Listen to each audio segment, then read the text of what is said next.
Hey, Haley. I'm about to get started in just a second. It's good to see you, by the way. I think you're the only one here.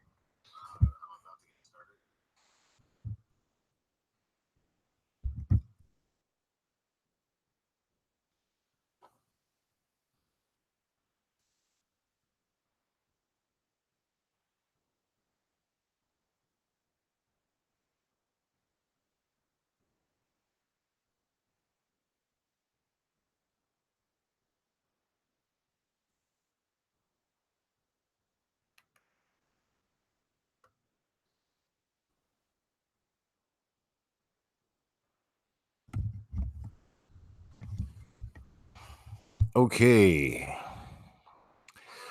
Fuck lying. Fuck favoritism. Fuck blasphemy. Fuck ideology. Fuck wisdom. Fuck passive aggression. Fuck cataclysm.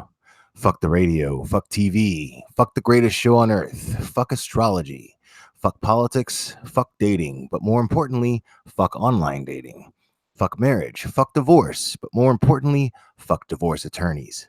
Fuck men. Fuck women. But more importantly, men. Fuck your women and do it well before some shitbag like me comes along and does it for you, and rest assured, this will happen if you do not.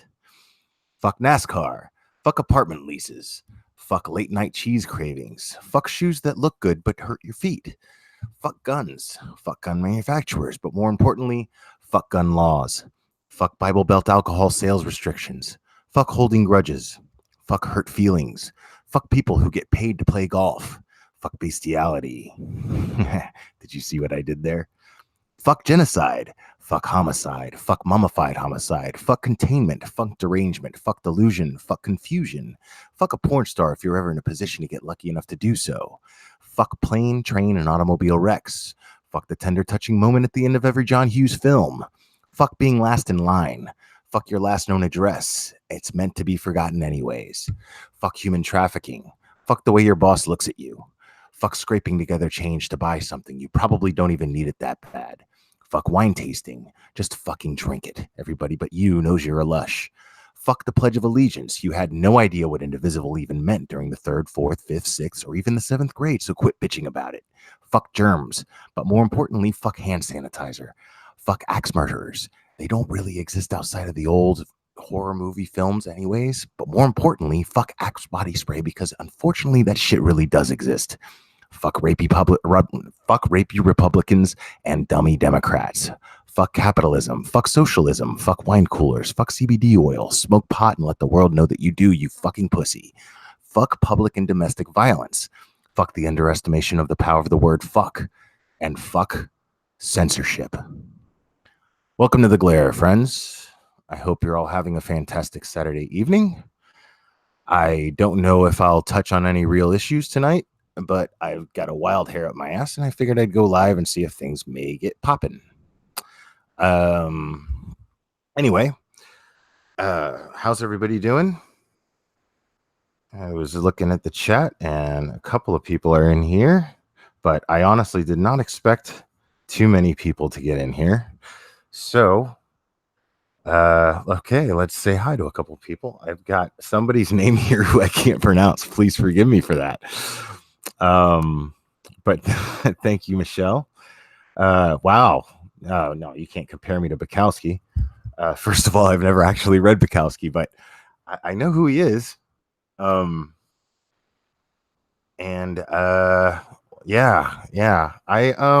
That's funny. What I just did there is something that I used to kind of do. I used to write like my Facebook posts kind of like that. I don't know. I feel the need to just kind of like point out certain things that, I like to say fuck that too. Hey, Sandy Jersey girl. Wow. How you doing? It's really, really good to see you in here. And let's see. Denise, it's good to see you too. Oh, look at that. Spelling it out for me. Rockin' Robin. Tweedledee delete. How about that? Um, Michelle Fendel, what does that mean? Start with love is a dog from Bell. I think I'm going to do this tonight. I think I'm going to like just focus a lot on the chat because I did not prepare much. I just kind of threw that thing together that I opened with here, pretty much to get your attention. And I think I got it. So, but it was absolutely from the heart, 150%. So I thought I'd share that. And love is a dog from hell. Really? That's Bukowski? I don't know. I saw, okay, as far as Bukowski goes, Charles Bukowski, I know he had a book called Hot Water Music, which I regret to say that I never read, but I love a band that named themselves after that book. It's one of my favorite bands of all time. And they're still around. Hey, Amanda. But yeah, their name is Hot Water Music. They started off calling themselves the Hot Water Music Band, and then they just kind of everybody called them Hot Water Music. So I guess they just kept it Hot Water Music. And I don't know what you would call them. They were I don't know if you'd call them punk, but punk fans really like them. But I wouldn't necessarily call them punk. To me, punk is more of a well, yeah, maybe. I guess so. I don't know. I don't like labels when it comes to musical genres. They actually annoy me a lot. Um, there's one particular genre of music that I tend to gravitate to a lot, which the media likes to call stoner rock, and I don't I don't like that name so much. Because when I was really into it, when I really discovered it and really got deep into it, I wasn't much of a pot smoker at all. I'm not even that much of one now. Like I never even spend my money on it. Like if it's around, I'll smoke, you know, and I dig weed, you know, don't get me wrong, but I don't, you know, I'm never that guy that's like, man, you know, I got to get a bag and smoke.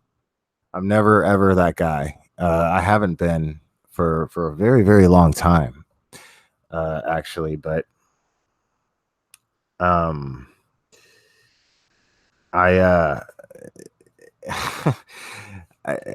but yeah, you know, some bands that you might consider in that genre. It's actually it's really funny. I just saw a band since I moved to this area. I just saw a band that is probably like considered like I don't know what Nirvana is to grunge, I guess, which I hate that word too. Not Nirvana, but grunge. The word Nirvana is great. But the what Nirvana is considered to grunge would be what Sleep is considered to stoner rock, right? And I just got to see Sleep, which was great because I had never gotten to see them live, and they were amazing. They were so loud and so heavy, and it was just, you know, and it's the kind of music that you either love it or you hate it because it's really, really slow and drab, but it's super heavy and just beautiful. And ironically, what's really funny is the lead singer, or well, actually, he's not the lead. He's not exactly the front man of Sleep, but he's the guitarist of Sleep, and his name is Matt Pike, and he looks exactly as how you would picture him with a name like Matt Pike, and he's also the front man for a band called High on Fire, and High on Fire just won the Grammy for Best Metal Album, which I never saw coming. I never, ever, ever, ever saw that coming. And I mean, you know, I'm sure they're grateful for it, but I don't think that they're definitely not the kind of band that's out there writing music going, man, I hope we win a Grammy. I don't. It's not that they don't care, but I don't see them really thinking about that, when they're in the studio writing. So it's pretty cool that I can only imagine their surprise when they found out they were nominated in the first place. And I'm sure they just went with it. I saw, it's funny, I used to play in this band about 10 years ago, and I really loved being in a band. Um, and we played that kind of music somewhat influenced. I don't know. People called us, I guess, doom metal, whatever that means. But we had a lot of fun. My favorite thing about it was collaborating. Like, we played shows and it was cool, and we even got to open for some bands that a couple of my all-time favorite bands, but bands that you guys probably never, or at least anybody in the chat right now probably ever really got into. But we got to open for a couple of bands that I really truly loved. So to me, that was huge. But at the same time, it wasn't that huge.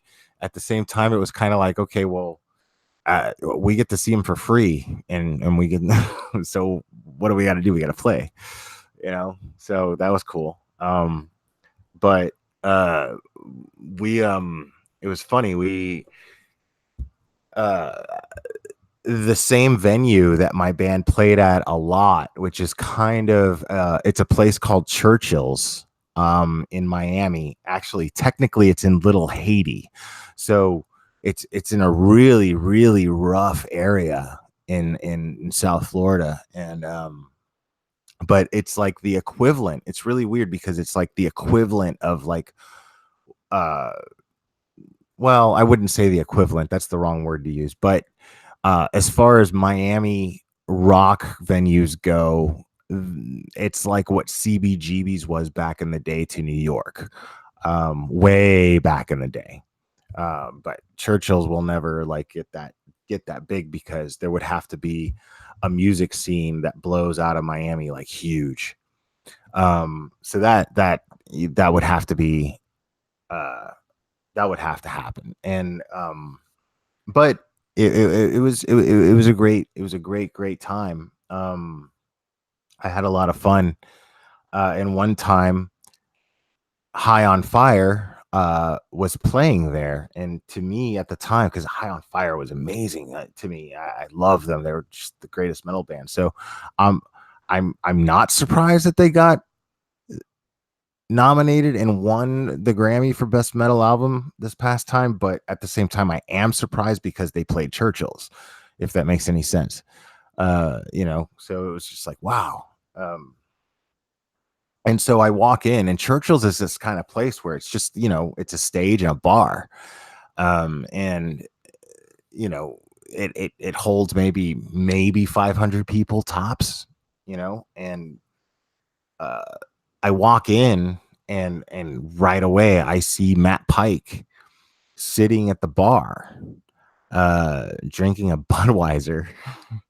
and and of course I'm just like, I was like, this is so cool. So, and I didn't want to be like, oh my God, you're awesome, blah blah blah, because I'm totally that guy to do that. I'm really like, I get really um I get really excited when I meet people that I'm excited to meet. And uh, so I I walk up to him, and I just wanted to tell him thank you for coming to Miami and playing fucking Churchill's of all places, and he's like, man, you freaked me out, when you walked in the door. And I was like, what? Uh, I thought maybe I did something wrong. I didn't know it was what he was talking about. And he's like, dude, you are the doppelganger of my best friend who died just a couple years ago. And I was like, what? Okay. I what do you say to that? I I had no fucking idea how to even, respond to that. It was really, really, we just kind of, he just kind of stood there, just sat there looking at me kind of awkward, for a second. And um, I was like, all right. Uh, I didn't know whether to say, is that a good thing? Or, I mean, what do you say to that? It's super awkward. So he's like, no, he's like, look, man, he's like, this guy was fucking amazing. This guy, uh, I brought him on tour one time. He was the kind of friend. I brought him on tour one time, and like a fucking idiot, I was dating this girl, and I brought her on tour with me, and she, I was out, setting up for the show and rehearsal and everything, and uh my girl was like fucking one of my other friends that I brought on tour, and this guy, the guy that you look like knew about it and busted in the room and like grabbed them both by their fucking hair and just threw them the fuck out of the room, and then told me about it later. But like, that was the kind of loyal friend he was, man. So like, it's just it's cool, man. So, and then I offered to buy him a beer, and he was like, nah, I'm good, and I was like, all right, well, thanks again for coming all the way to fucking, Miami and Little Haiti, for fuck's sake. And this place was the kind of place where like it was in a bad spot. I mean, crackheads basically, like they had this thing where they would come to where they would come to um the venue, and there, if there was a show where there was a lot of people, it wasn't a huge parking lot, these guys would come and or like crackheads would come and be like, we'll watch your car for $5 and make sure nobody breaks into it, right? Translation: pay me $5 or more and I won't break into your car and steal your shit. So it, it was that kind of area. And it kind of sucked, but at the same time, it was really weird because it was a very cool place once you get inside. I mean, it's British owned. And I think they moved it. I don't know. I haven't lived in Miami in probably 8 years. So I think they moved it. Um, and I don't know what area they moved it to. They might not have moved it at all, for all I know. I just remember hearing talks of them moving it. Um, but I don't know if they actually did. But yeah, that's my my fun little Matt Pike high on fire sleep story. Um, and I don't know. Again, I don't know how I feel about I don't know how I feel about labels of musical genres. Um, because I guess you can do it. It's just, I guess it's easier for the media to label something, so that when you're reading about something or hearing about it, it's easier to know what they're talking about to describe the sound, I guess, so much. But um I guess where that started to bother me was during the grunge era, because it was just so, you know, there was no particular sound to it. They called it grunge because everybody was from Seattle. I mean, I'm sorry, but Pearl Jam does not sound the same as Nirvana. Soundgarden doesn't sound the same as Nirvana or Pearl Jam. Alice in Chains does not sound anything like Nirvana, Pearl Jam, or Soundgarden. Um, they all had a very, very unique sound. They just happen to be from Seattle, as well as Melvins, as well as uh, Mudhoney.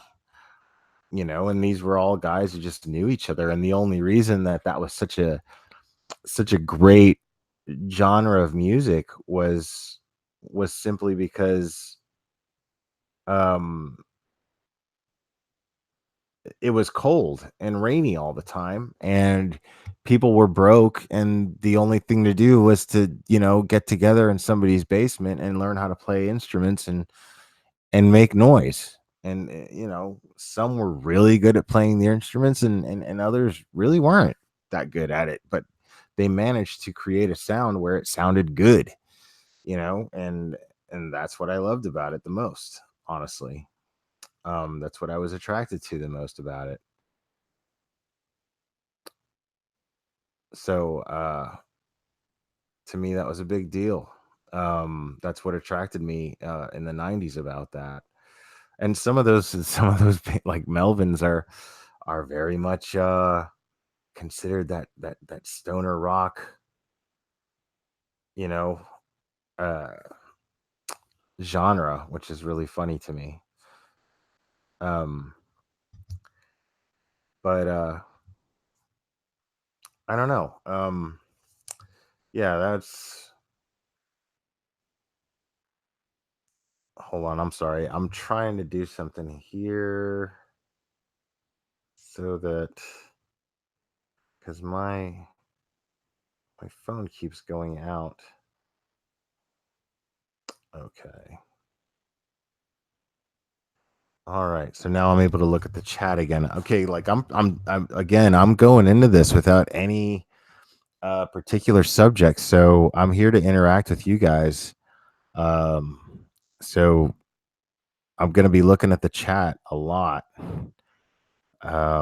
Irish, hey, what's up? Um, this is great. Uh, I did not expect to see hardly anybody here. So this is a nice surprise. I am familiar with Candlebox, Sandy Jersey Girl. Um, I'm not a huge fan. I'll be honest. I find Candlebox okay. And before I continue, I'm gonna start off being apologetic because I'm kind of a music snob. This kind of annoys people. I'm super critical when it comes to music, and I'm super critical when it comes to movies. But I'm not as much of a movie snob as I am music snob. I just, uh, I I'm really like when I talk about movies, I'll say, people will I just get annoyed with people mistaking a good movie for an enjoyable movie. So I always differentiate that. And so I'm that annoying guy who will be like, well, that's not a good movie. It's a fun movie to watch and I liked it, but it's not so I'm that dickhead. So I apologize in advance for that. And Candlebox is one of those bands that when the quote unquote grunge era came about, um, they music producers and record labels were out looking for the next new grunge act, and Candlebox was one of those next new grunge acts. But I remember I bought the tape when that first album came out. So I am familiar with them a lot. I just don't I don't I'm not a huge fan, but they're really good at what they do. I'm not trashing them. I just was never really that into them. Um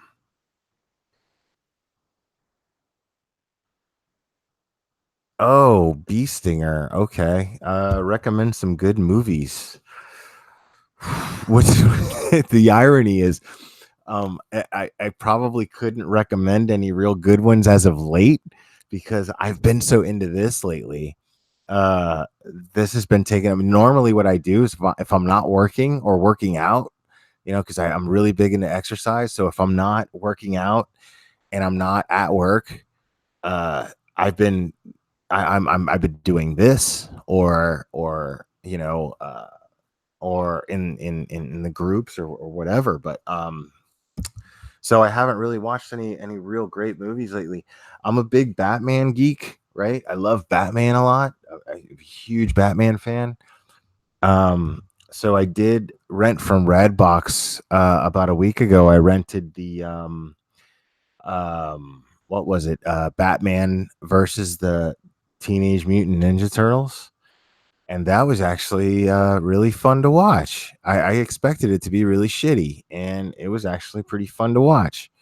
Um, it had the campiness for kids, but it was also it was also surprisingly violent. Like people got killed in that thing. Like it was this campy, like I don't know how old everybody is here, but I remember when I was a kid. Um, there was a Scooby Doo episode where they met Batman and Robin, right? And it was just real campy and corny, and this had kind of the same feel to it, except people were getting like shot in the head and getting their faces cut, and it was it was fun to watch. Um, okay, let's see. Let's see. Okay, I'll check out Stromkern. Okay, I'll check that out. We'll see. And Bee Stinger. Uh, I usually ask people what their top three movies are before I take the recommendations seriously. Sick of watching crap movies. Haha. My son is really into superheroes, so I will give it a go. Yeah, man. Let me tell you something about the superhero movies. I'll go into my top three. I'm actually glad somebody asked me that because it gives me something to talk about here. Because I'll talk about movies all fucking day, man. Um, but the let's see the superhero movies, man. The thing about those is I also grew up reading comic books, and I was never a big comic book collector. It was that my cousins were really, really big comic book collectors. So and we were tight, we were close, but we didn't get to see each other as much as often as we'd like to. But even to this day, it's funny, we still have the same dynamic as adults. We have the same dynamic as we did when we were kids. And so um they collected comic books and I would just read them, and Batman was my thing. Like Batman graphic novels were my shit. So I never really collected the comics, but I love to read them. People would collect them and be all like careful, you got to put it in the plastic real careful and slip it in there. And I was the kind of guy that would get a Batman comic and I would just stick it in my back pocket and walk around with it until I was done with it, that sort of thing. But I loved them so much. And and I remember the Infinity War comic books coming out back in the 90s and all that stuff too. Seeing these superhero movies nowadays, it's mind blowing because they're doing with movies now that, you know, as comic book fans, you're lucky to even be able to see this. Like, because when I remember being a movie lover as a kid and also loving comic books, I used to fantasize about seeing, a movie adaptation done well of the comic books that I was reading. And the technology just wasn't there. It wasn't possible, So now the technology's there. So basically I'm seeing movies that I've been waiting literally my whole life to be able to see. That's huge. That is a huge thing to that can never ever be taken for granted. That shit's amazing. It's mind blowing, to see, like I wish I had a time machine and I could go back to like 1985 and tell somebody that Josh Brolin from the Goonies was going to be Thanos. That that would never ever it's just really funny to me. That's crazy. So all right, so top three movies. Jack Nicholson's One Flew Over the Cuckoo's Nest. I should say Milos Forman, his One Flew Over the Cuckoo's Nest with Jack Nicholson, Christopher Lloyd. Yeah. that is easily up there. Now, here's the thing about naming my top 3 movies. There's not like, okay, number 1 and then this one comes second and this one comes third. There are so many movies that I love equally. So to pick a one favorite is not yeah, that's you're not going to get that out of me. I just I love so many things equally. So I also, and I love them for different reasons, some for the same reasons, some for different reasons. um I love the Shawshank Redemption. So many reasons why I love that movie. I cry at the end of that movie every time. I have no shame in admitting that whatsoever. um I cry at the end of Shawshank Redemption every time, and the reason why I love that is because I cry from sheer happiness, pure happiness. Like when Morgan Freeman and Tim Robbins meet each other. If you haven't seen this movie and I'm spoiling it for you, that's your own fucking fault that you took so long to see it. So fuck you. But anyway, when Morgan Freeman and Tim Robbins like meet each other, on this beach, you know, after all that shit, it's overwhelmingly emotional. And and it doesn't. I mean, I've seen the movie 1,000 times, but every time I watch it, it gets to me. It gets under my skin. It just does. It's beautiful. So yeah. So One Flew Over the Cuckoo's Nest, Shawshank Redemption, um, Reservoir Dogs, and Pulp Fiction. I'm a big Tarantino fan. I can't wait for Once Upon a Time in Hollywood. Like I'm so excited about that. I love all of Tarantino's films because I think of Tarantino as just an artist, and he does his own thing. I think some of the movies that he does are just him just spitballing and doing whatever he does because he just loves to make movies, and so I admire that. Um, and I like what else do I like? Oh, yeah, you guys are gonna laugh at me about this one. So I I'm laughing at myself right now, like because I know what's about to come out of my mouth. I am overwhelmingly excited for a person my age. I am overwhelmingly excited for the fact that Bill and Ted 3 is coming out. I love the Bill and Ted franchise. I adore it. It I can watch Bill and Ted. I can watch the first 2 Bill and Ted movies all day. They're just great to me. I don't know what it is about them. I mean, they're if you break them down, like there's time travel not being possible and everything like that. But they do they do it in this they do the time travel thing in such a comedic but yet so intelligent way. And I could do that. I could just do that all day. And the fact that they're doing this third one years and years, like decades later. um and I'm a big Keanu fan, and when they were talking about doing it, I was so into the idea that like they were at one point they were saying we want to do it. Like I heard them in an interview, like Alex Winter and Keanu Reeves saying we want to do this movie. And they were like, we just can't get the money for it. We can't get the budget. Uh and I wanted to start like a GoFundMe thing. Just to like get this movie made. Like I wanted to like panhandle so they could get this movie made. That's how much of a dork I am about that shit. Yeah, man. Point Break is great. And Chinatown is great too. Yeah, I'm a big old school Jack Nicholson fan.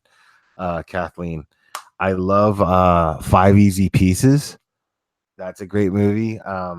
Stanley Kubrick's The Shining is fantastic. Easily one of Nicholson's best performances. Um, so yeah, um, it's funny that you mentioned Green Mile and Shawshank Beastinger because those are both. I don't know if Green Mile is a short story, but Stephen King wrote both of them. I know Shawshank Redemption is a Stephen King short story, which it's not a horror story, so it's kind of surprising. And okay, Michelle Findle, you're saying anything Kubrick. See, I that's where I get hung up. I think like The Shining is my only favorite Kubrick movie that's like all the way through. Every oh man, I'm sorry, I'm yawning. I promise you guys aren't boring me at all. I'm just yawning because like I worked all day and I'm tired, but I'm not sleepy. So, and I'm just also kind of relieved that actually people showed up to the chat. I didn't think that would happen. I just really felt like going on. So I'm really grateful that you guys did. Um, and I like doing this whole just bullshit shooting the shit kind of thing because I was really wanting to do that. And I don't have any pressure to say anything or say anything real profound here. So that's really nice. So thanks for that. Yeah, Nikki Lynn, Pulp Fiction is also one of my favorites. And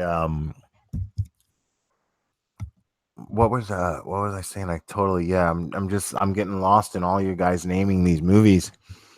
And okay, yeah, no, what I was saying was Kubrick movies. Okay, Stanley Kubrick.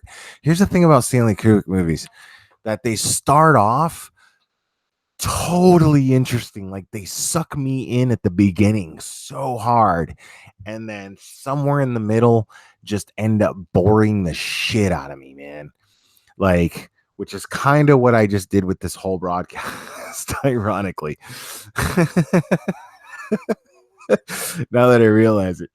But um so but yeah, man, like 2001 A Space Odyssey totally did that. The whole scene with the cavemen and everything, and then that slab that was just standing vertically, like it was obviously like alien related and everything. I was just like, what is going on here? And but The Shining was the only one that didn't do that. Even Clockwork Orange, A Clockwork Orange, I watched that movie. I used to watch that movie all the time when I was a teenager because it was like such a trendy thing to watch in the 90s because it was one of those things that was like popular for a minute in the 70s and then it came back in the 90s. And I owned a VHS copy of it and I watched it all the time. But halfway through it, I'd get bored, you know, because like all the violent shit and all of there's never like Kubrick would lack these huge climaxes that I was so spoiled by and used to. um and yeah, 2001 A Space Odyssey was definitely something that would mess with your head for sure. um and Alien being your favorite movie, that's interesting. Oh, Irish. Okay, you just got me started on a whole thing. Now, how much do you know about that movie, Irish? How much do you know about Boondock Saints as far as like the backstory behind that movie? Because it's pretty interesting. Um, so if anybody's interested, uh, if anybody else is a fan of the movie Boondock Saints, I'm about to probably ruin it for you. Which it shouldn't, because I don't believe that the art uh, speaks necessarily for the artist. Um, I think I'm a believer that the art speaks for itself, and that's it. I'm the kind of guy that like I mean I was never I never considered myself a talented good musician.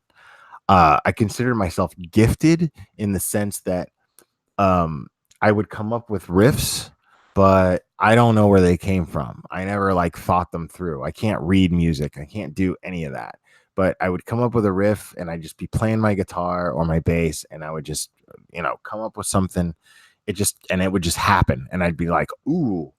and it would grab my interest, and then I'd like present it to my to my friends that I was playing music with, and we would and then we'd build something off of there.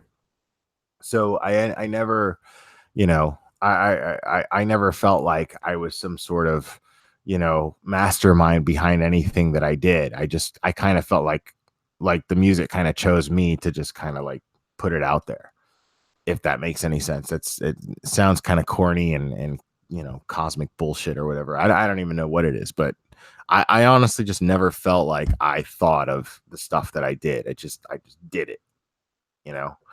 Um, and so uh so no, I don't think necessarily that the art uh speaks for the artist as a person.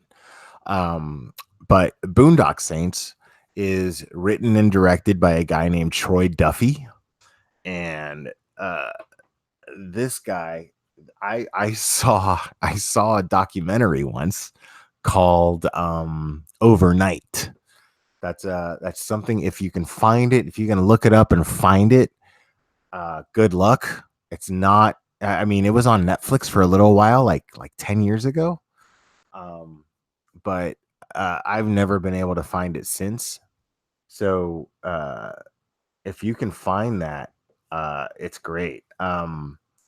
Because it's one of his best friends who filmed the documentary, and this guy Troy Duffy, man, this guy was a fucking shitbag. And they had, okay, the movie Boondock Saints, as you know it, um it's actually, you like it because it's a good script, not real good actors in it, but it's a good script, right? And the thing was, yeah, Irish, it's called Overnight, right? um and the thing about it is, Miramax was going to pick it up. um and at the time, before Harvey Weinstein was this fucking rapey shitbag, he was the most up and coming producer in Hollywood. He'd just done Pulp Fiction. Tarantino was in his pocket. This guy was the thing. Nobody knew who was actually going to direct this movie at the time, and they loved his script. And Troy Duffy was meeting with the Weinsteins, and he was meeting with I think Matt Damon and Mark Wahlberg, because Goodwill Miramax also did Goodwill Hunting and pretty much discovered Ben Affleck and Matt Damon, and they just did Goodwill Hunting, and they wanted to make this the next thing. Oh, fucking god damn it. Hold on, let me take care of something here. Remove.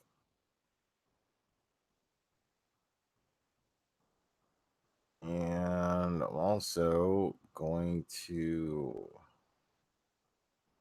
put that user on a timeout. Because I'm just not fucking interested in that fucking asshole. Yeah, Sandy Jersey Girl. Okay, so sorry for losing my train of thought here, but yes, we have a dickhead in the chat. I don't have a moderator. Sandy Jersey Girl, what I'm gonna do, I'm gonna make you a mod because I trust you with all my heart. And when that person comes back, I need you to police things. I normally don't need a moderator, but I still love Kay very much, and I respect Kay very much, and I'm hoping to do more things with Kay. And I don't want anybody doing any shit here on my channel and trash talking any other YouTubers on my channel, especially not someone who I care deeply for. So anyway, Let's move on. I don't want that person to disrupt this broadcast any more than they already have. So anyway.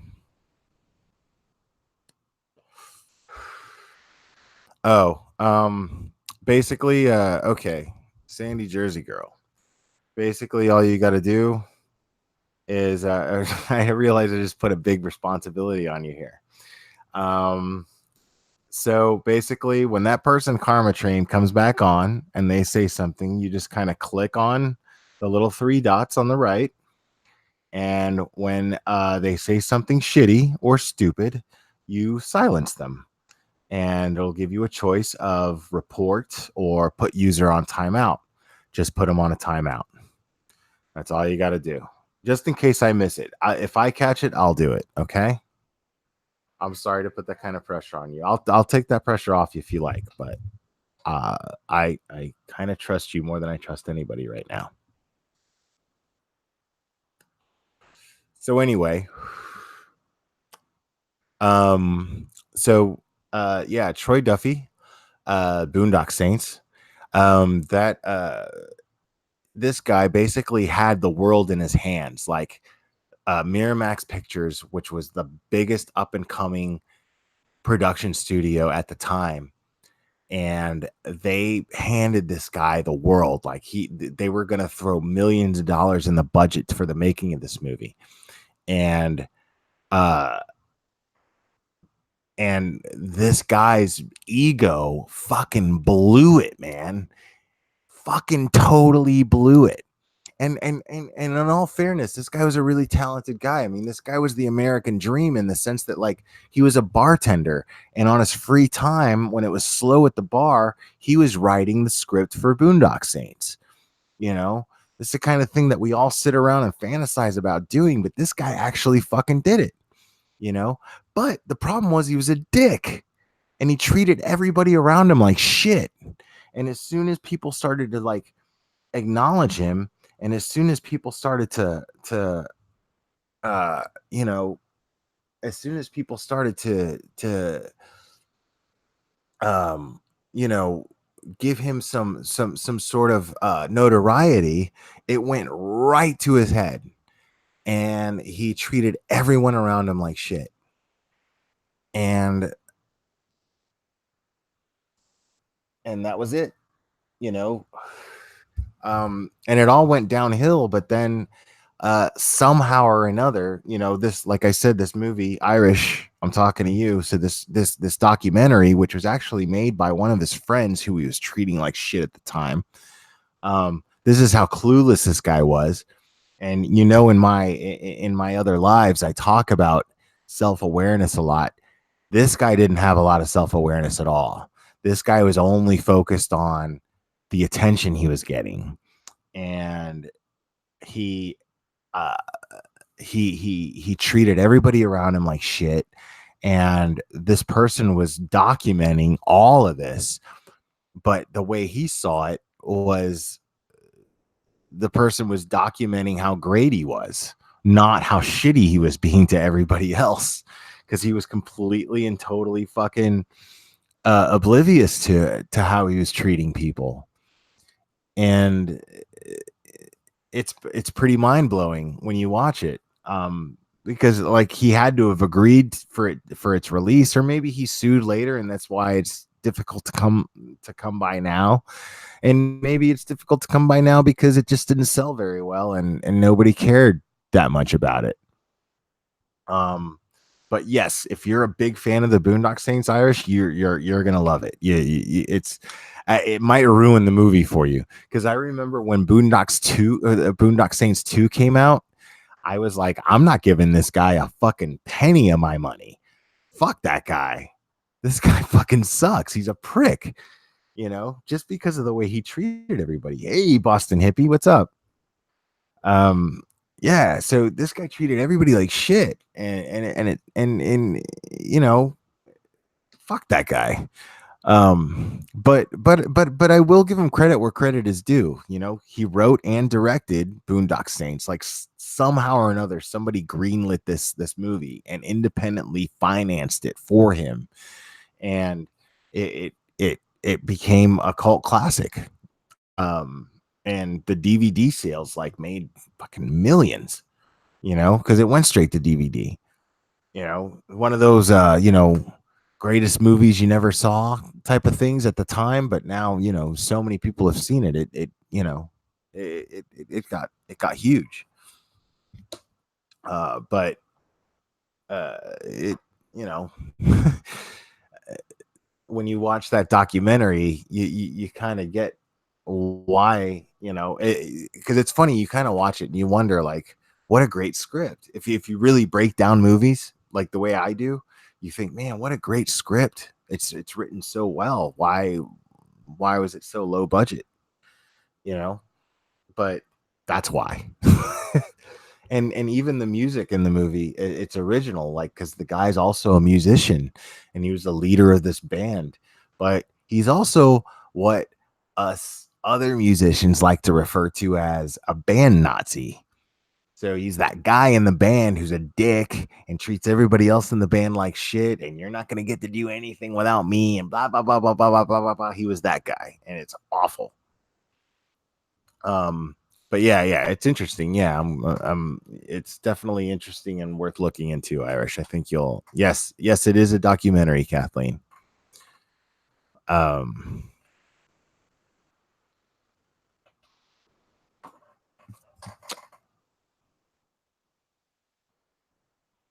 Anyway,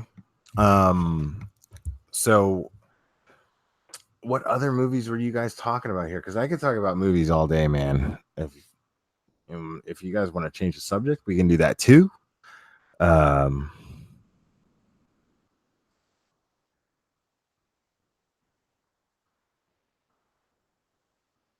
Okay, wait a second. April Dawn. Are you still here in the Oh, Egg, you okay, you were making a Clockwork Orange reference there. Never mind.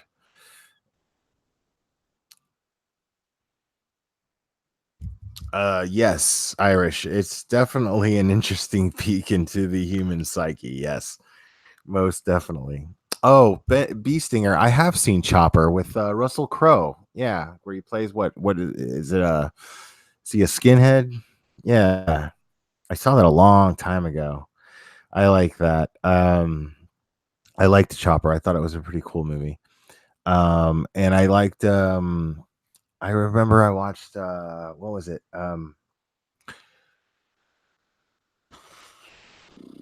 Oh man, I'm having a brain fart now. I hate having brain farts on these things. I oh, Bronson with Tom Hardy. Uh, oh no, you're right. I'm thinking of Romper Stomper. Sorry about that. I'll go back to Bronson in a minute. But yes, Chopper. It was with Eric Bana. You're right, and I saw that once, and I don't remember jack shit of it. I need to watch that again. I will watch that again. Bee Stinger. I will absolutely watch that again. Um, and yes, you're right. Romper Stomper is the one with Russell Crowe with the skinheads, right?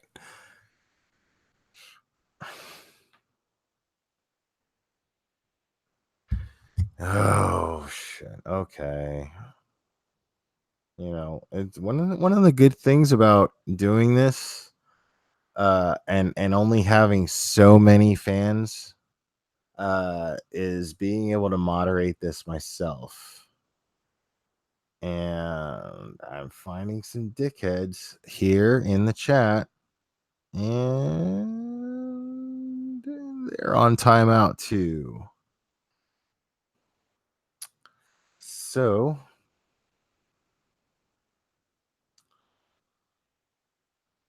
yeah, bye bye, Natalie, whoever the fuck you are. Oh, Sandy.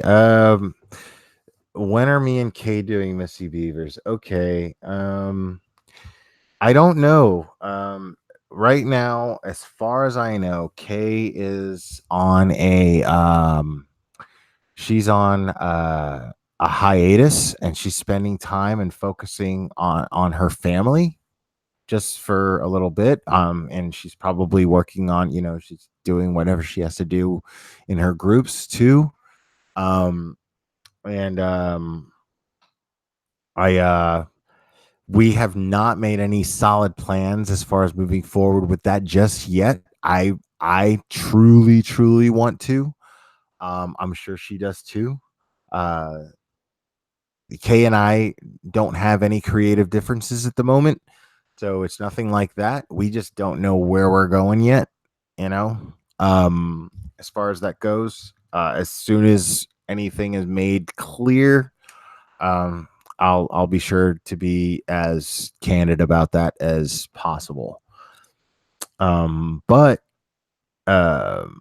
and I'm missing K too, AJ. I am too. I'm a big fan of hers, and I'm looking forward to hearing her next live. And I'm really hoping to do another one with her soon. So hopefully that works out. Um, but yeah, the so we want. I definitely want to finish Missy Beavers, regardless of what happens with Kay. I'm going to continue touching on Missy Beavers only because it's a very again, I don't want this channel to be a true crime channel, but um, that's a case that I've been very passionate about, and there is another person who uh I was going to incorporate in this anyway. And her name is Danielle Renee, and she is extremely knowledgeable on the Missy Beavers case.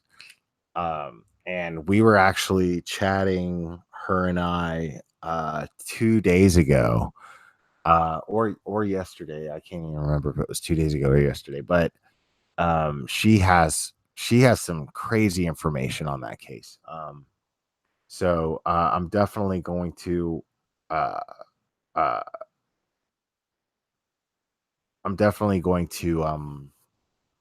collaborate with her as well on that. So, um, but yeah, it's a big deal. The whole Missy Beavers thing. Well, Kathleen, Sunday night is tomorrow night, and I can't make any promises about how that's going to go.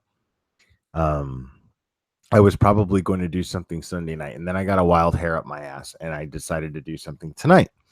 And so, because I did something tonight, I may not do anything tomorrow. I don't know. Maybe I will. Who knows? Maybe I'll get another wild hair up my ass. That's what's fun about these lives is I can do with these whenever the fuck I want. Uh, and they're fun, you know. So, uh, yeah. And I'm really surprised everybody logged on this late at night. Because normally I do these things. Actually, this times like these are sometimes even more convenient for me only because I work late. um so yeah, I work a late shift, AJ. I wouldn't call it a night shift because I don't work through the morning. uh I just work late where I usually get off work about midnight.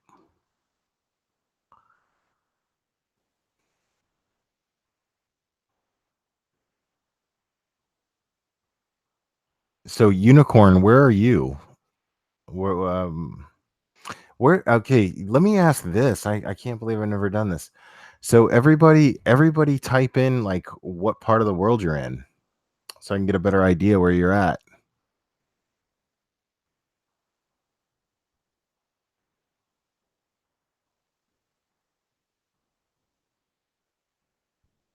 UAE, I don't know what that means. Sorry. I'm not. Okay, AJ, you're in Colorado. Okay. Oh, making lemonade is here. Okay. Making lemonade. Uh I please making lemonade. Tell me you have something more interesting to say than singing than typing row your boat. Please. I'm dying to know if you have something more interesting to say than that because I seriously fucking doubt it. Bee Stinger, Sydney, Australia. Right on.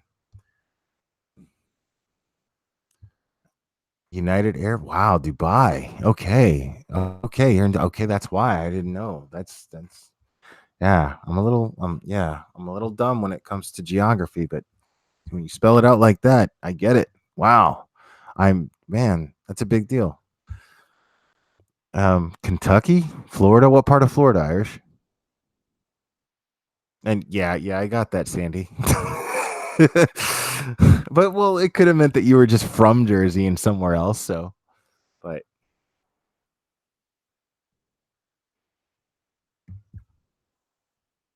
in Canada, the Finn is in Canada, and Kenosha, Kathleen, Pretty Peaches. Oh, hey, what time is it over there, Pretty Peaches, in the UK?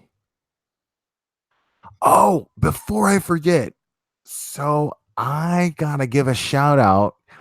She may not be logged on listening right now, but she's been making comments on my channel, and they're the most positive. I get the most positive vibe from her comments. So, Margaret Granny, I love you so much. You are the sweetest lady in the world.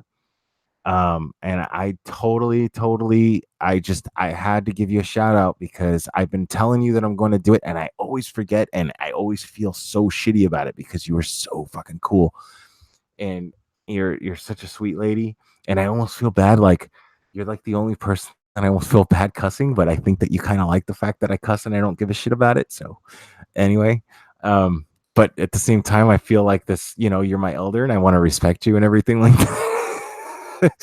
So yeah. Um, so yeah, Margaret Granny, I love you very, very much. Thank you for listening and thank you for being supportive. I just have to say that. Hey AJ, thanks for logging on. Have a good night.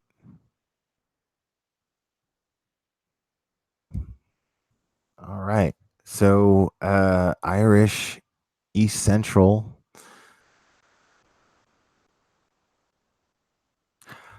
I've never been scuba diving, man. It's funny. I totally jumped out of a plane and did skydiving, but for some reason, I when I open my eyes with like with visual aid, like goggles or a mask underwater under a huge body of water, it freaks me out. Scares the shit out of me. I don't know why. I don't know why. I don't know if I could do scuba diving. Um,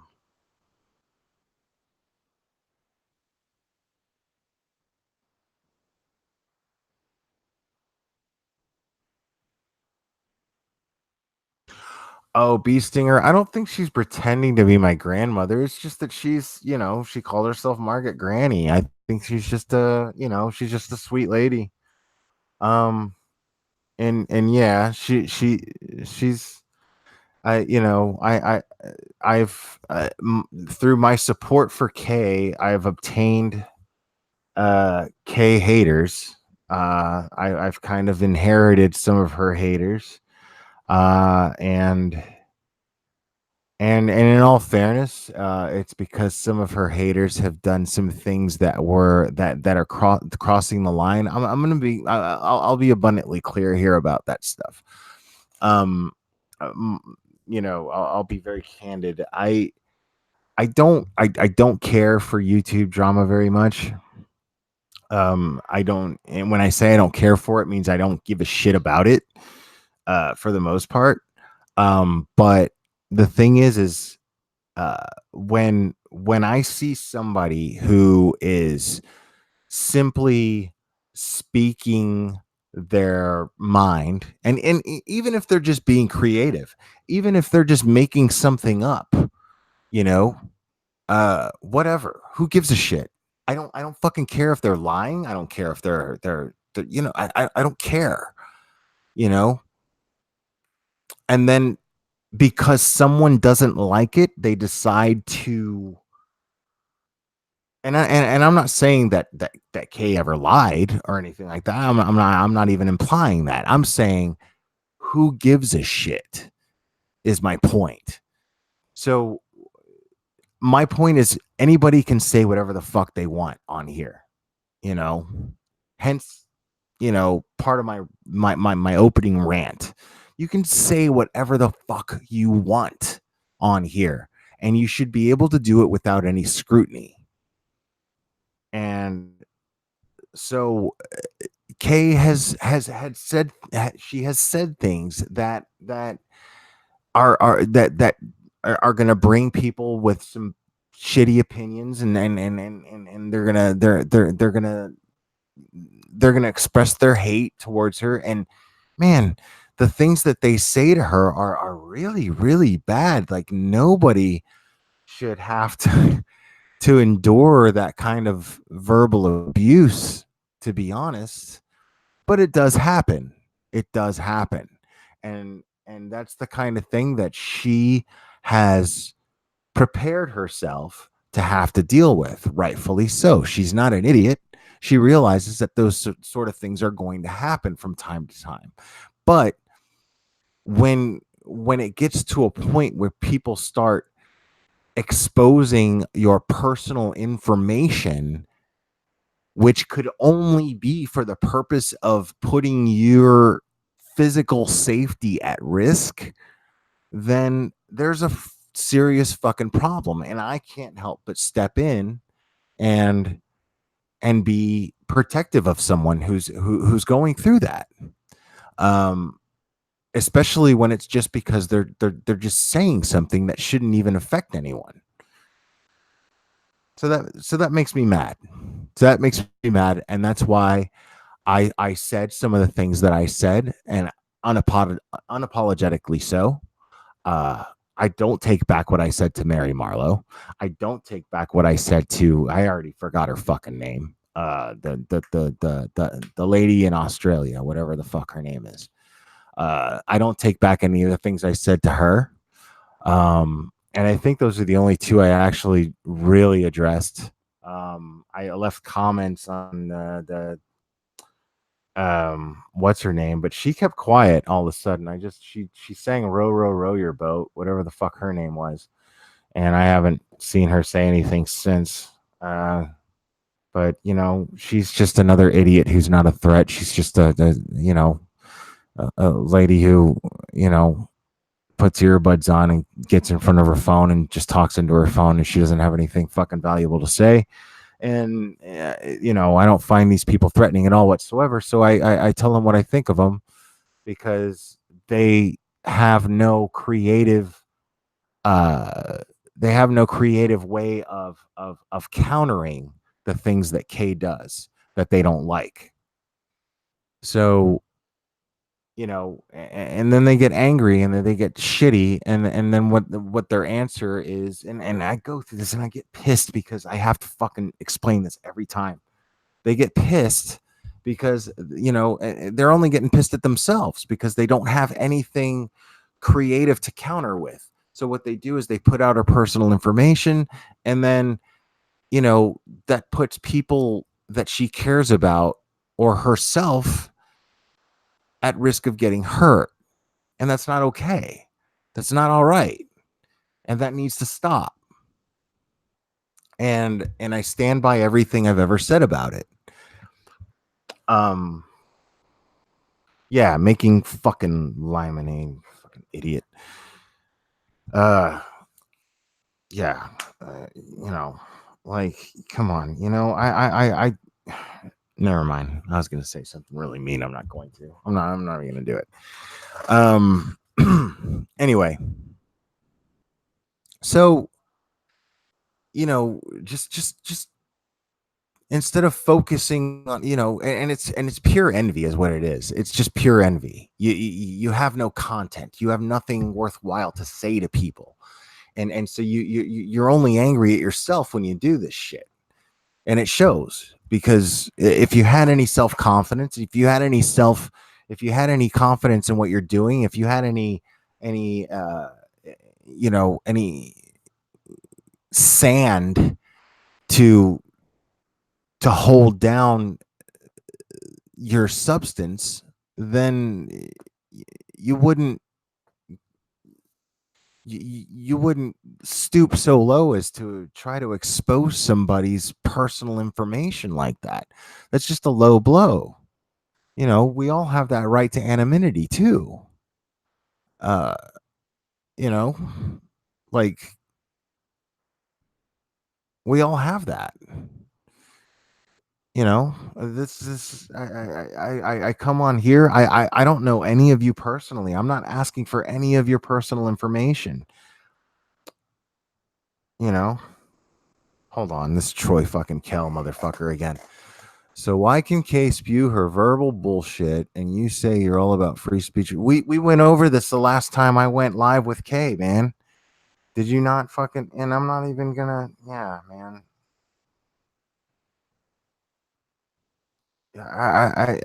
You know, Troy Kell. And you know what? Anybody in this chat right now, and anybody listening to this, you can go back to the Missy Beavers episode, right? Go back to the Missy Beavers episode and listen to it, right? Listen to the very end of it.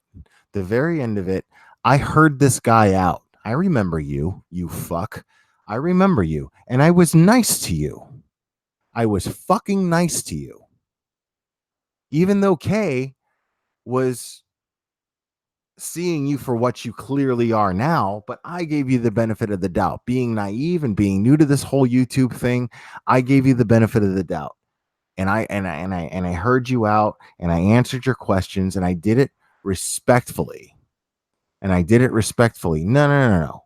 But see, yeah, you were nice to me, but you weren't nice to my guest, and that was disrespectful to me.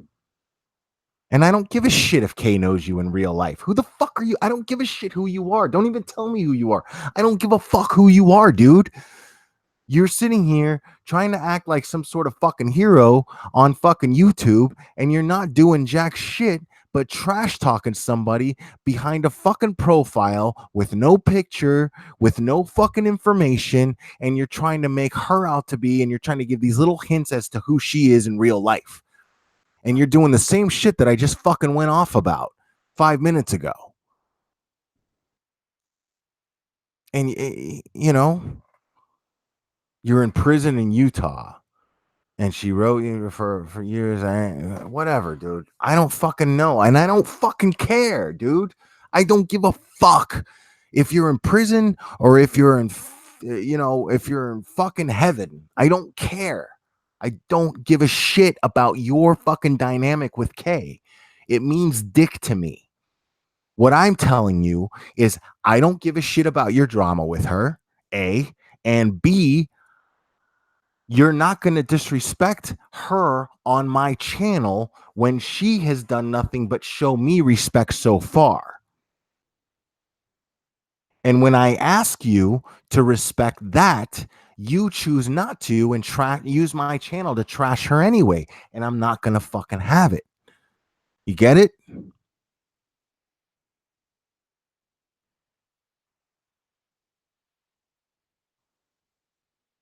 And you know what? A part of me is sitting here saying, you know what? You know, Sandy, let him back on. A part of me is telling me that don't do it. But I'm saying a part of me is it wants to tell Sandy to let you back on here, right? And let you just do whatever you're gonna do, right? But the thing is I gave you that chance the last time that you were on, and you came off like like you and me were fine. You came off like you and me were cool, and that you respected what I had to say, but you just fucking blew it. So that would make me a fucking asshole. And that would make me a douchebag. And that would make me a liar if I let you continue to talk on my channel. And I hate the fact that I have to block people. I fucking hate it, dude. I hate it. Man, I don't need you to fucking warn me. I will carry the fuck on. That's the whole point. I'm gonna carry the fuck on no matter what you or all your fucking friends fucking think, and everybody who fucking wants to shut me or Kay the fuck up, I'm gonna carry on. Regardless, whether you like it the fuck or not, I am gonna fucking carry on. Kay is gonna fucking carry on. Whether or not me and Kay do it together doesn't fucking matter. But I will carry on and Kay will carry on, and you're gonna keep your fucking mouth shut about it. And there's nothing you can do about it. So shut the fuck up, go away, enjoy your time. Anyway, we can go on with this. Sorry about the interruption, folks.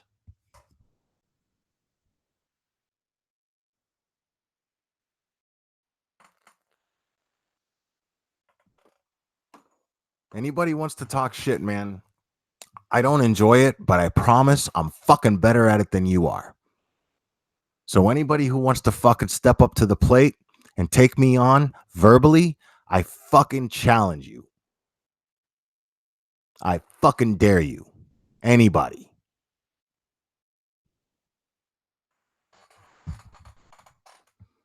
You're not going to shut me up and you're not going to shut K up. Period.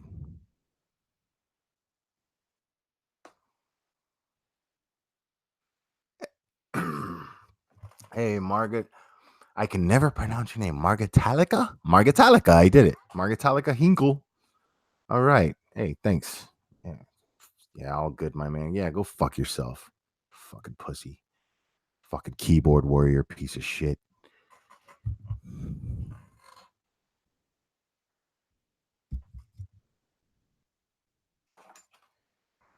Man, I was in a good mood, dude. I was in such a fucking good mood just now. I was just, I was talking about movies. I was like, man, I'm gonna be honest. I got to this point here where I'm just talking to people that I built a certain rapport with, and I was able to just talk about the shit that I really just like to talk about. Not things that I'm passionate about so much, but just things that I like. And then somebody just has to come in with their fucking bullshit. Motherfucker, I know I got talent. I don't fucking need, no, man. You know what? So this guy says, yeah, hey, you just saying you got talent, you don't need nobody else. The message was deleted, rightfully so. But he's saying I don't need anybody else. Motherfucker, I know I don't fucking need anybody else. Are you not fucking been listening? Everybody else is fucking listening. It's not a question of fucking needing anybody else. It's a question of the fact that fucking I like doing what I do. And I like doing it with K too.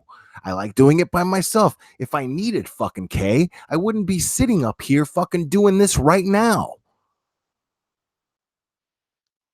But I'm excited about the things that I can do with K. There's a difference. Okay? So, motherfucker, I don't need you to fucking sit here and tell me what the fuck I can and can't do. You're not my fucking agent, you fucking dipshit. So sit there in fucking Utah and fucking do your fucking time and shut the fuck up. Get the fuck out of here.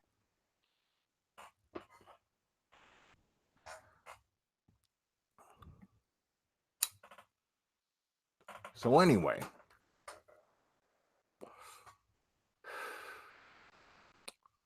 yes, Margatalika Hinkle.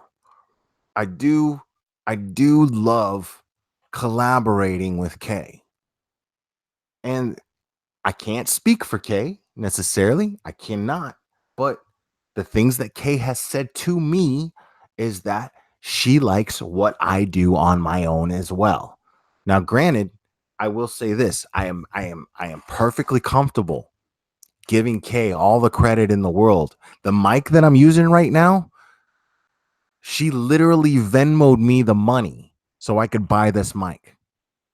So I owe her that much credit. I owe her that much because she had faith in me and she said, this guy right here, this guy's got shit to say.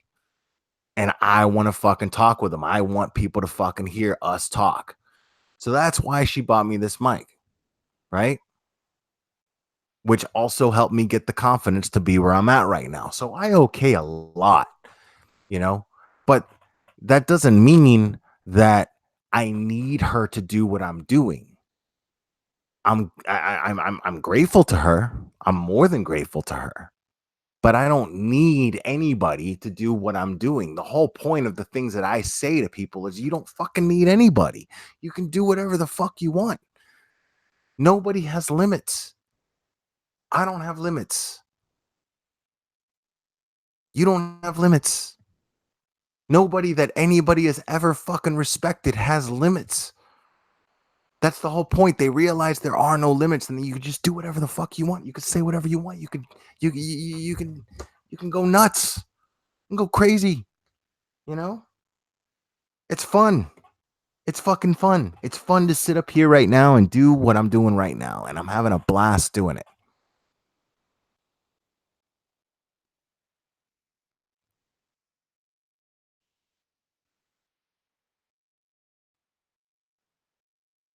And okay, yeah, Margitalica. That's that's all you got to do. You're saying you want to blast off and make your own chat show. Psh, I did. If I can fucking do it, anybody can fucking do it. You know, everybody that you fucking like and respect did it. Kay did it. You know, you just if you got something to say, you just fucking look at this. This is amazing. Technology is amazing. We're on YouTube, and you can say whatever the fuck you want and do whatever you want. You know, I hear these people get on here and they whine and bitch about the fact that they don't have any monetization. I don't fucking. I got a job, man. I got a fucking job. I don't need fucking monetization. It'd be nice. I'm not going to complain about it if it happens. I'm not stupid. If it comes, great. But I'm not going to sit here and whine and bitch about the fact that I don't have it. You know, this is this to me is rewarding. Just being able to sit here and otherwise I wouldn't have fucking done it. I honestly came on here tonight simply just to shoot the shit with you guys and have a good time. And I was doing that. I'm still doing that. You guys didn't fuck any of this up. So I don't want you to feel, and I'm sorry if I fucked up the vibe by getting mad. I got a little heated there and I apologize, but people with their stupidity, man, it gets on my nerves sometimes. I'm not fucking perfect, so I apologize.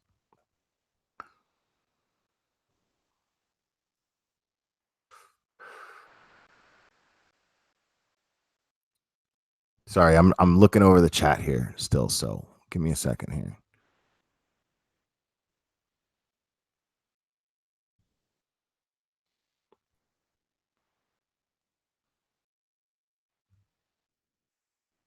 Yeah, I mean, hey, thanks, Sandy.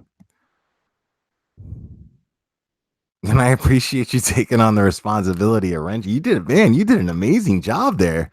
Like, but for never having done this before, man, you like kicked ass, man. You were like, yo, you just totally just slayed that motherfucker. That was pretty awesome. Uh, you did real good. I really appreciate it. I didn't mean to put that kind of pressure on you so fast, but man, you did a really good job. Thanks for wrenching for me like that. I think everybody in the chat appreciates you too. That's pretty cool. You, you did really good. Well, yeah, man. I mean, I'm the kind of guy, man, when it comes to trust, the only way to ever really trust somebody is to put somebody in the position to where they can earn that trust. People can't earn that trust if you don't, you know. Oh my god, dude. How do I fucking shut this guy the fuck up already?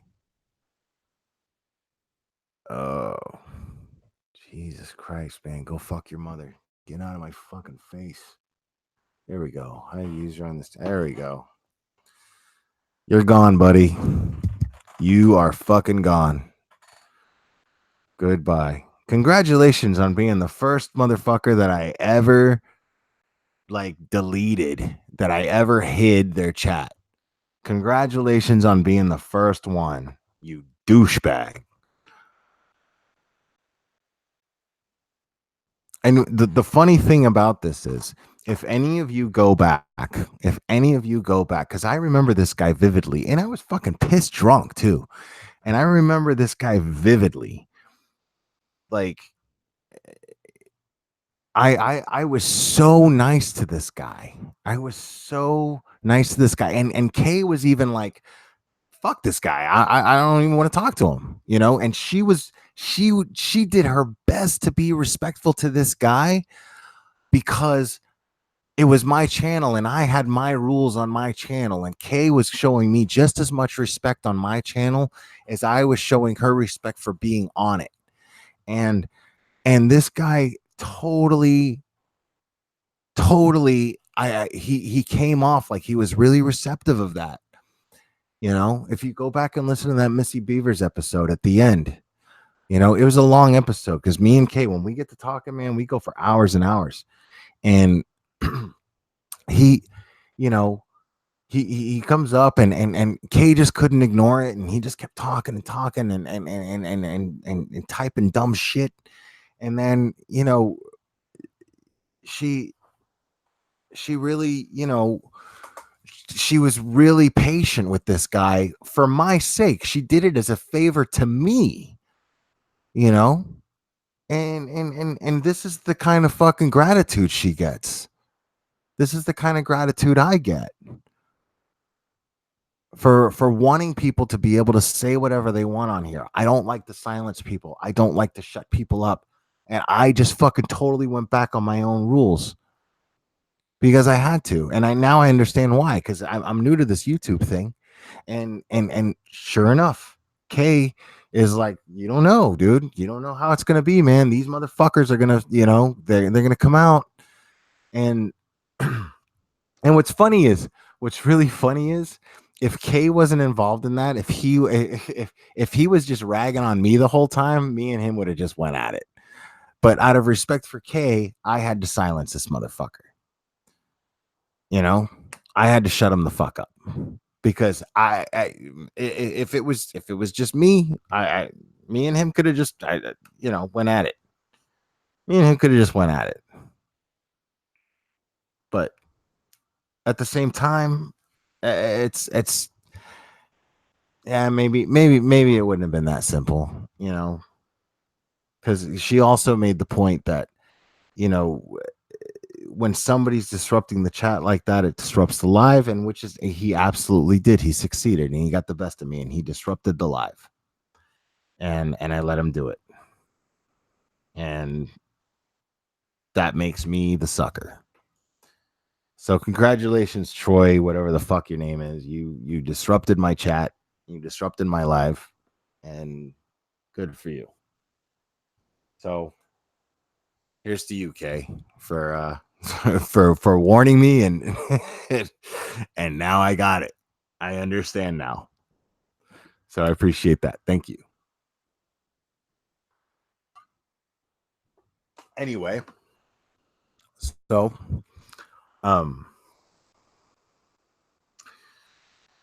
yeah, I know. I know, Irish. A little bit of drama is always fun, right? It's a little scratching and clawing is always fun, Kind of get, I mean, well, these are always fun stories, and what good's a story without a little villain to show up, right? So, nah, he didn't get me down. He didn't get me down. Well, yeah, I mean, I guess he did, but not overall, Because the way I see it too, man, if I get idiots like that show up at the same time, and I'm thinking out loud here. So like, if I sound like I'm contradicting myself when I'm talking, I apologize for that. But it's mostly because I'm kind of thinking out loud, and I'm just trying to process this, because this is also new to me. I've never had anything like this happen. But what I'm thinking is, sometimes it's a good thing, I guess. It's a good thing when people show up and they just run their mouth and they act stupid, and and now you guys get to see the real me, and you get to see me kind of getting a little pissed off, and so I guess that's kind of entertaining too, but I don't, it's funny. I never really do that verbally. Like, I'm the guy in the groups that just fucking, I bomb people with memes and shit, and I just kind of, because it's not a personal thing. But I think this is the first time that I've ever done something social media wise where it felt personal, because I'm actually talking with you guys and I'm interacting with you like this, and I'm genuinely grateful that you guys are talking with me on this platform like this, and I felt kind of violated, and I felt kind of disrespected, and And I always criticized other YouTubers for letting it get to them. And this is the first time where I can genuinely relate to to to to any other YouTubers, on that. And that's, so this is a great learning experience for me. I'm actually gonna come out of this like really happy in a sense, you know. Oh, unicorn, thanks, man. That's really cool. Yeah, I know, and I curse a lot, man. And I don't, I really don't give a shit that I do. Is that bad? I don't, I don't give a fuck. It's the way I talk. I've always talked this way, and I don't, and that's the thing is, when it comes to that, I don't want to be ingenuine with you guys, right? You know, I feel like you would rather me be totally genuine in the way that I express myself. I don't want to hold back, And if I get emotional, I want to be emotional. I want you guys to see that part of me. If I feel emotional, then I'm kind of putting myself out here. So I want it to be genuine. I don't want to lie. I don't want to pretend like I'm something I'm not. You know, do I wish that I was, the bigger person than that guy? The only thing I kind of regret is that I'm still talking about this guy, you know, because I'm giving him the attention that he was looking for. He wins. It's way easier for me to tell somebody else, "Oh, you're just giving him the attention they're looking for. Don't do that. Don't give him the attention." And here I am, and I just did it. You know. So yeah, something to something to look at and try to be more aware of. Try to avoid later on.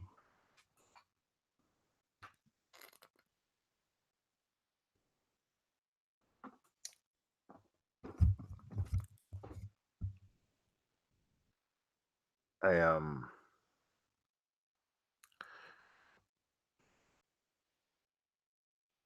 And look at yeah, Sandy. I'm kind of going back on this chat here a little bit. Sandy's like, I like it. Bring them on. Ha ha. That's pretty funny. Yeah. Yeah, man. It is. I do there is a part of me that likes that conflict, man. I like to I like telling people who deserve to be told to fuck off. You know? I like, go fuck your mother, you know? Like leave me alone. Like we're over here trying to have a good time. And I you know, and you're a fucking shitbag for trying to fuck that up, right?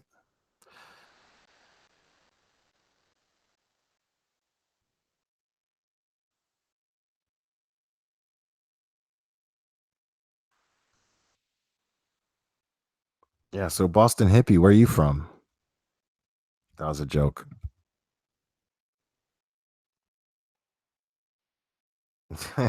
AOL chat 1996.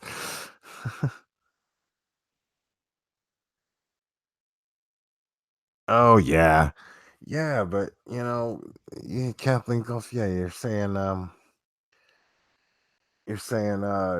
kind of funny. We were talking Shawshank Redemption and the prisoner fucks it up. Well, Shawshank, it was the guards who were dicks, and it was everybody but the prisoner. Oh, Boston hippie. I'm from I grew up in Miami. Um I don't want to be too specific about where I live right now. Um for understandable reasons, I would hope. But I I live in the Bible Belt right now. I live in the South. Uh and uh but I grew up in Miami, and I grew up I grew up in a city just outside of Miami called Hialeah, which is it's predominantly Cuban, but I'm not Cuban. In my last live, I talked about how I was half Dominican. But it's funny, my Spanish, when I speak Spanish, the slang that I use is Cuban, uh, because I just grew up around a lot of Cubans. Um, so it's pretty funny. So if I talk to somebody in Spanish, they'll say, are you Cuban? And I'll be like, no.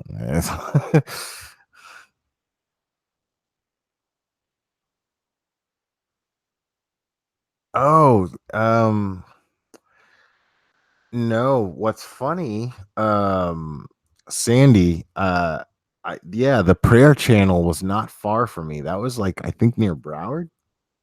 Um, I was actually by Telemundo though. And Telemundo's in Hialeah. I was actually one time. Okay, I used to be a body piercer. Um,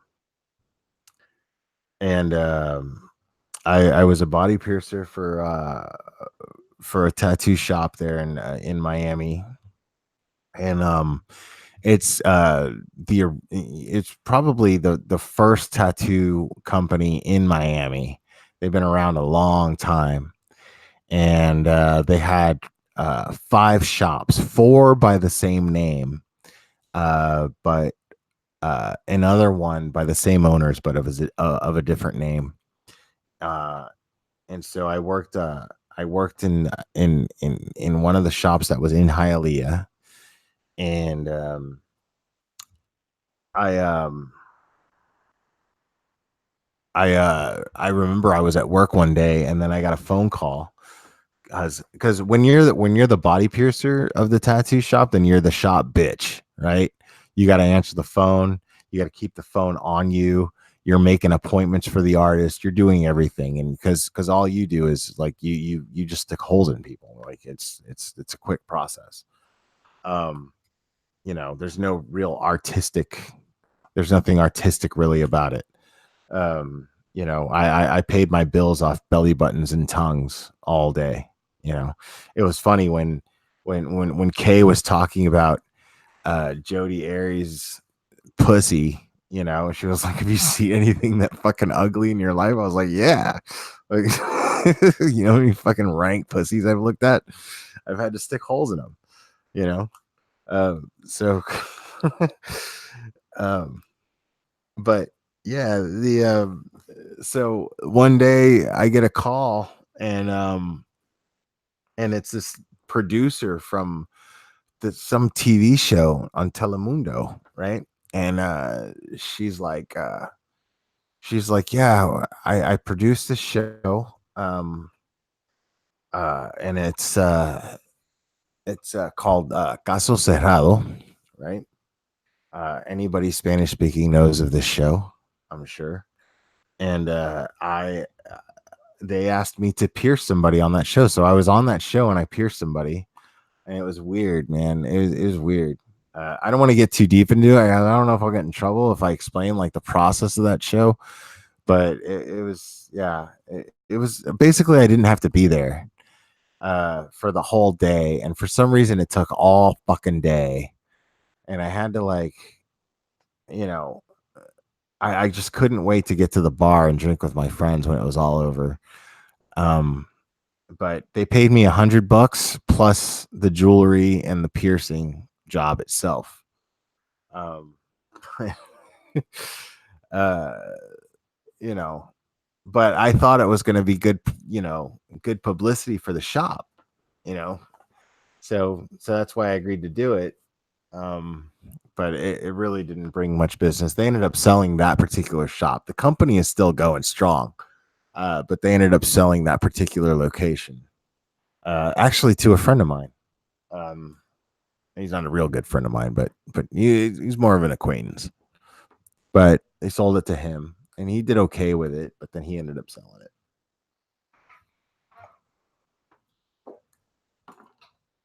But yeah,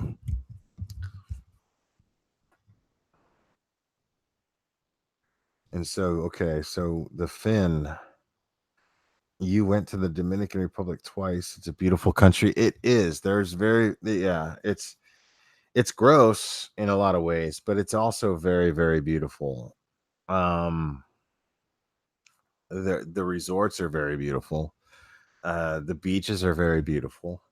Um, and yeah, there's I've never like explored like the island itself really so much, but there are parts of it. I know that my grandmother lived in Santiago. Um, and in Santiago, there were a lot of like horse carriage rides, and that was really cool. Um, and and in Santo Domingo, being the capital, um, there was um, there was uh, the it's actually the burial place for Christopher Columbus, which is really interesting tourist attraction.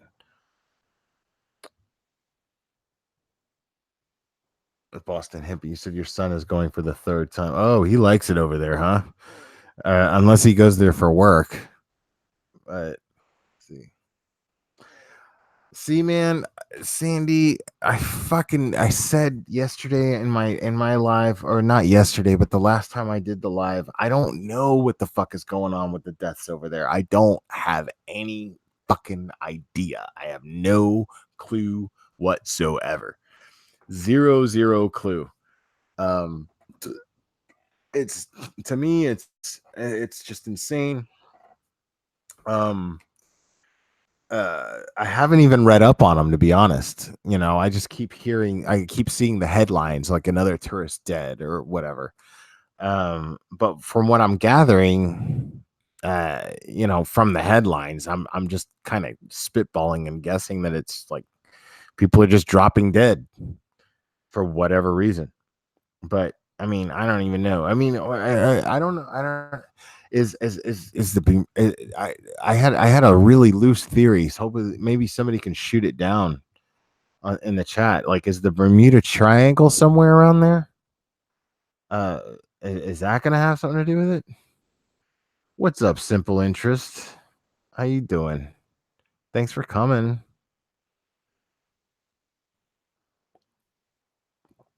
Um, I don't know. I don't know if the Bermuda Triangle has anything to do with that shit. Uh, but if you're one of those weirdos that thinks that that has something to do with there's some sort of cosmic shit going on. I don't know, man. All I know is yeah, who fucking knows? Could be some fucking germ or something, but it's always an American tourist, so it's probably got something to do with you know the American, your American blood system, blood cell system that kind of interacting with something that's going on airborne over there, and how it reacts. I don't know. I don't know, man. I'm not a biologist. I don't fucking know.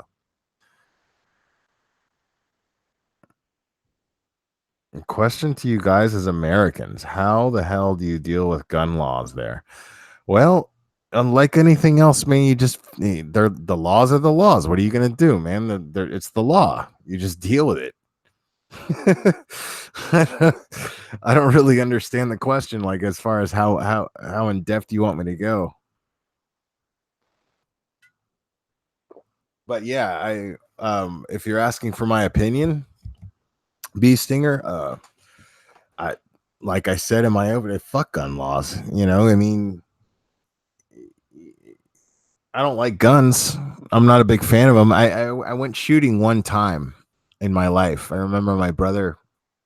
I was still living in Miami, and my brother came to visit, and he was like, "Hey, because his best friends still live there," and he was like, "Well, um, he was like, we're gonna go shooting. Does that sound like something you want to go do?" And I was like, "Yeah, I never done that before." So we went to a shooting range in Fort Lauderdale, and it was pretty cool. And uh, I suck at it, man. I'm a horrible shot. I tried to shoot a 9 millimeter. I tried to shoot a 38. I tried to shoot a 45. None of that shit. But then I shot an AR-15, and it's scary how accurate that gun is. Like, it was fucking crazy. Um, like a baby, like a child could handle an AR-15 and just fucking just mow motherfuckers down with it, right? Um, but I but I don't. Yeah, I don't. I mean, I'll probably end up like being like a gun guy, maybe. But I remember like I thought that I was gonna go in there and I was just gonna start shooting guns and feeling like, oh, this is the most powerful feeling in the world, and I really I didn't feel all that. I didn't care that much. It was a cool experience because I'd never done it before, but I never felt the need to do it again. It wasn't like skydiving. Skydiving was crazy. Skydiving was like, holy shit, like I'm really high up in an airplane right now. I'm looking out the window of the airplane like, fuck, I'm about to jump out of this motherfucker. Like, what am I, fucking crazy? And I did that, and it was fantastic. It was amazing. Yeah, it was great. Uh it was a great experience. I would definitely go skydiving again, but at the same time, it was like such a satisfying experience that if I never do it again, cool. You know,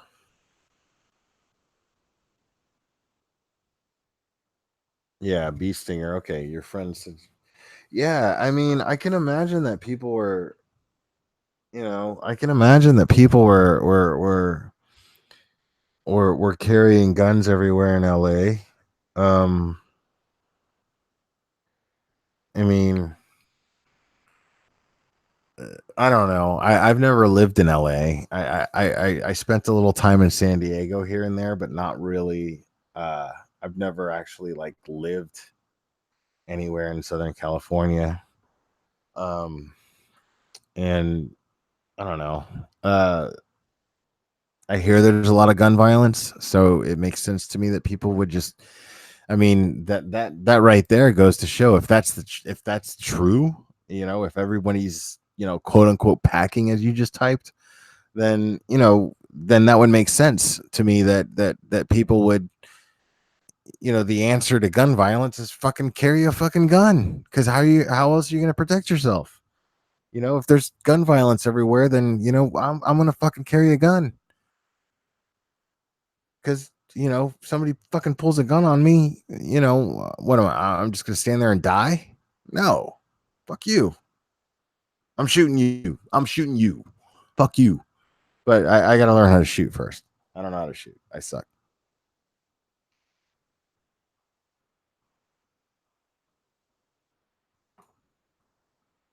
Oh, don't tell me that, bee stinger. Oh man, you guys fucking shoot the kangaroos, man. I don't want to. Oh man. And I get it. Okay, they fuck up. Yeah, they're costing you money, but still, man. I mean, yeah. I mean, I get it. I don't live in Australia, so I'm not gonna sit here and be like, oh well, don't shoot the kangaroos. But man, they're fucking kangaroos. I feel bad. I mean, we don't have kangaroos over here. So when I visualize a kangaroo getting shot, I'm like, fuck, man, it's fucked up. Don't shoot the kangaroos. And then I think of the movie Crocodile Dundee, where they were shooting them for sport, and Crocodile Dundee, like he took one of the dead kangaroos and put the rifle in his hand and made it look like he was shooting the guy's back. The dead kangaroo was shooting the guy's back. I thought that was cool. So then when I hear about people shooting kangaroos, I'm like, yeah, that's shitty. That sucks.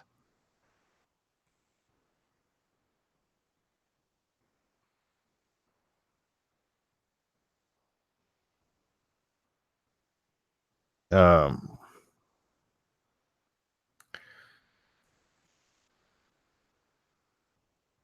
let's see. Who exactly is your friend? I'm trying to understand that question. I spent a lot of time sitting here reading this question, trying to understand. Oh, Sandy Jersey girl. Yeah. I don't know, man. I mean, Sandy Jersey girl. Have you ever fucking have you ever seen a kangaroo? Have you ever dealt with a kangaroo? Because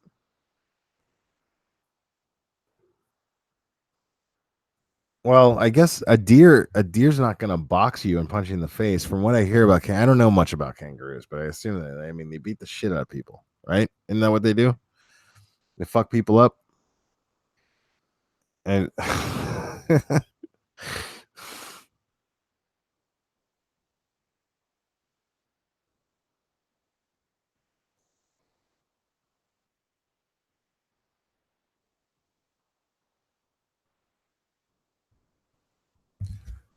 all right. Well, hey guys, actually, I'm gonna be honest with you.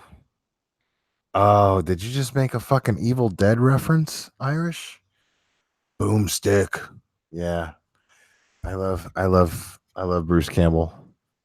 Um, so, um, this actually went a lot better than I expected to. I think I'm gonna do this more often, where I just kind of like, I mean, I'm gonna have topics that I'm gonna go over, things that I feel very, very passionate about.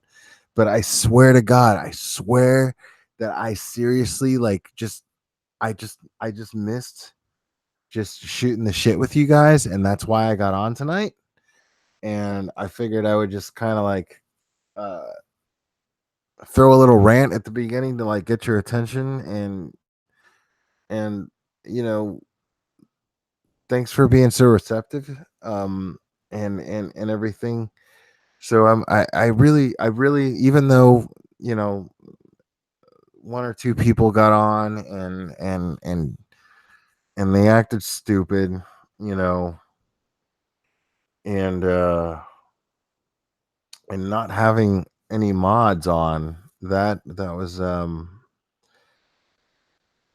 I guess I that's another thing. I guess I took my mods for granted. But so Sandy, you totally stepped up, and I really, really, really, really appreciate you for that, man. That was really cool. That was a lot of responsibility to take on the spot like that. And that was so fucking nice of you.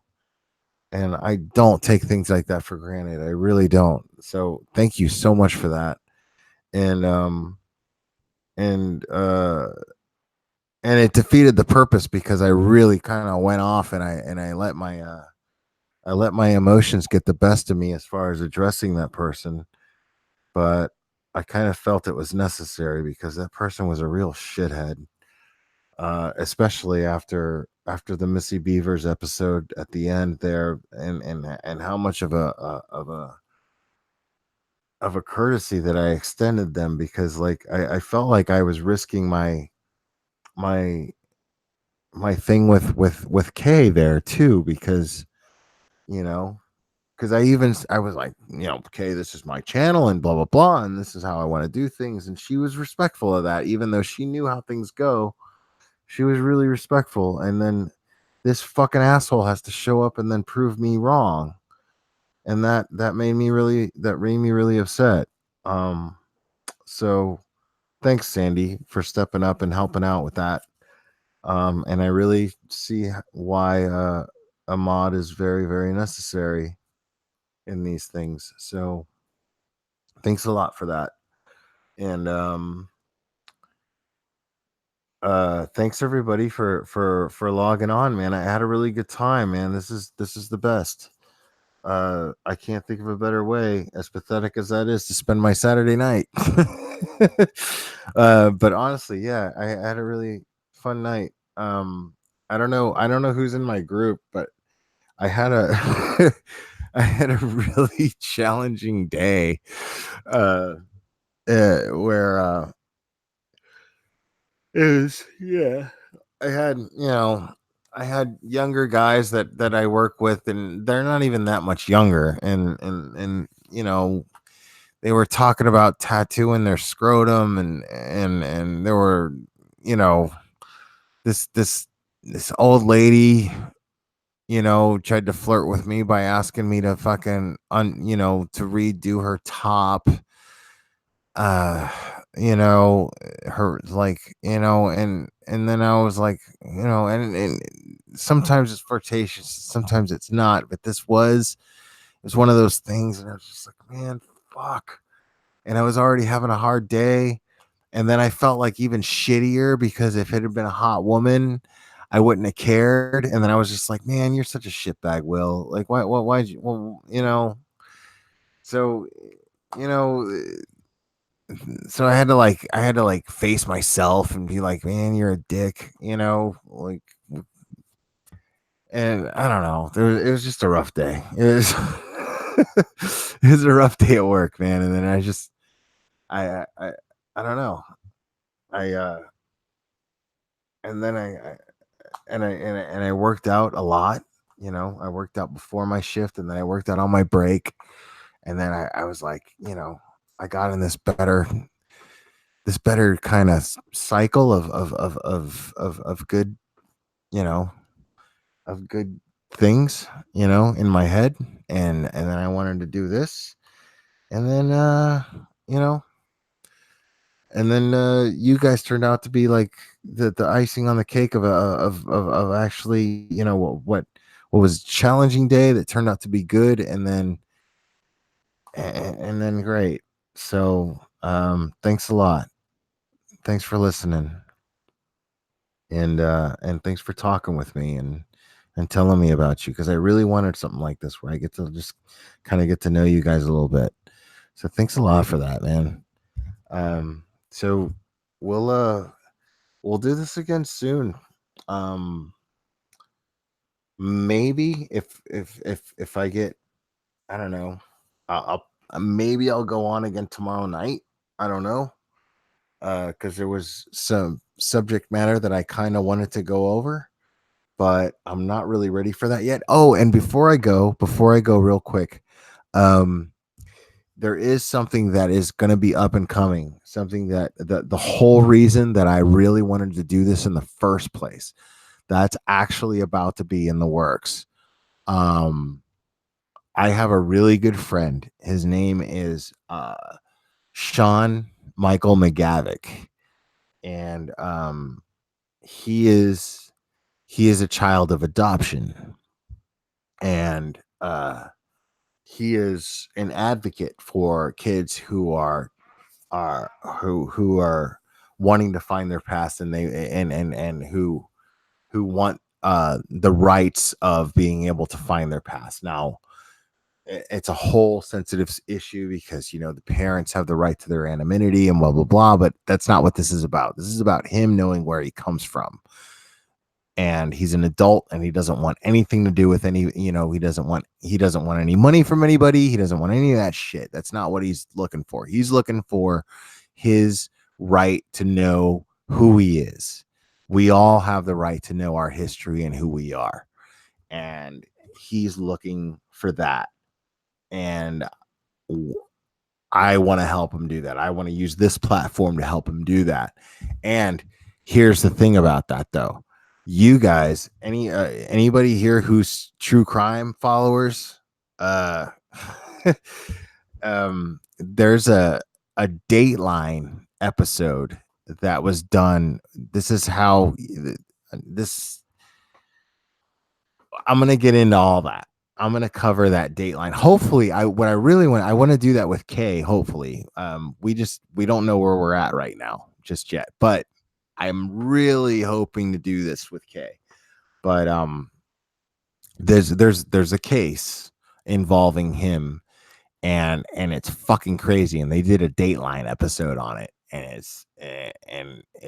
I he just gave me a DVD copy of it, and I watched it twice. And it's mind-blowing what this guy has been through, and all he wants is to know where he comes from. He's surprisingly not traumatized by it. He's a good friend of mine, and he's surprisingly not traumatized from it. And it's crazy. I guess when you're an adult and you have to deal with certain things, you just deal with them, and it happens. But it's crazy. So expect some pretty wild shit. This is gonna be crazy. but that's going to be in the works, and that's going to be that's my major that's my baby project that I'm going to be working on, is to help him with what he's doing, and to help him bring awareness to his situation about this, and for you for you true crime dogs, you're gonna get fed in the process, because this story is fucking wild, man. It's fucking wild. So anyway, I love you guys so much. uh Thanks for logging in, thanks for staring, and thanks for listening, and we will chat hopefully tomorrow, because like I said, there's some stuff I want to go over, but we'll see. If not, then I'll let you guys know the next time it's gonna be, but hopefully tomorrow, if not next week. And love you guys, and talk to you later.